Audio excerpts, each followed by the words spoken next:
Bago ang malawakang kilos protesta sa linggo, nagrally na ang iba't ibang grupo ngayong araw para tutulan ang korupsyon lalo na sa flood control projects. Live mula sa Maynila, nasa frontline ng balitang yan, si Mon Gualvez. Mon, kumusta na ang sitwasyon dyan? Cheryl, lumabas mula sa kanilang mga klase ang mga estudyanteng nasa likod ko ngayon na pawang miyembro ng grupong One Taft para mag-rally kontra korupsyon. At galing sila sa iba't ibang mga kolehiyo at universidad dito sa paligid ng Taft Avenue na madalas binabaha, kaya dismayado sila sa mga maanomalya o manong flood control projects. Pero bukod dito, kaliwat ka ng protesta rin ang idinaos sa iba't ibang panig ng bansa.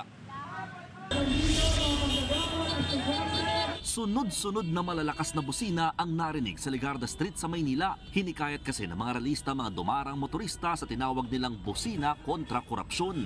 Bago ito, naglatag ang isang grupo ng mahabang tela na kulay pula habang tumatawid sa Recto Avenue. Para raw yan sa global campaign na Draw the Line para sa climate change. Imbis daw kasi natutukan sana ang krisis sa kalikasan, napunta lang ang pondo ng bayan sa maanumalyang flood control projects. Binabayo tayo ng dilubyo, ng mga bagyo, pagbaha. Yung pera na kailangan ng mga komunidad, lalo ng Maralita, binubulsa pala ng ilang tao lamang. Nakisali rin sa kilos protesta ang grupo ng mga manggagawa na pinangunahan ni Calio de Guzman. Hanggat political dynasty ang namumuno sa tuktok ng ating gobyerno, hindi titigil ang korupsyon.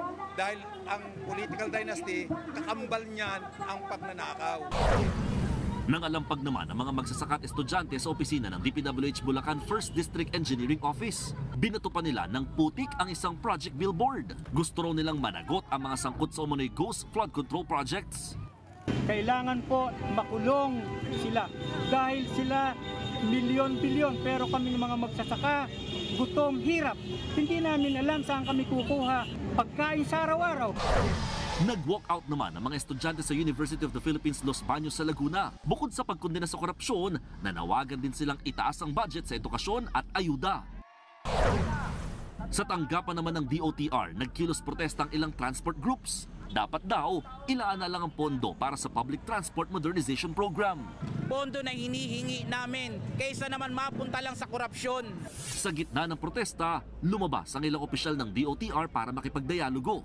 Nanghingi na raw sila ng mas mataas na budget para sa service contracting at fuel subsidy.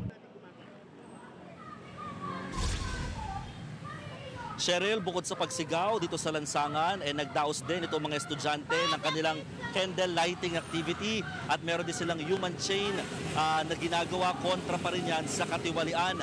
At kanina, namimigay din sila ng mga flyers dito sa mga motoristang dumaraan dito nga sa bahagi ng Taft Avenue. Simultaneous o sabay-sabay itong ginagawang pagkilos ng grupong One Taft sa iba't ibang mga eskwelahan o universidad dito nga sa kahabaan ng Taft Avenue. At sila rin daw ay sasama at makikiisa sa mas malawakang rally sa darating na linggo. Cheryl. Maraming salamat, Mon Gualvez.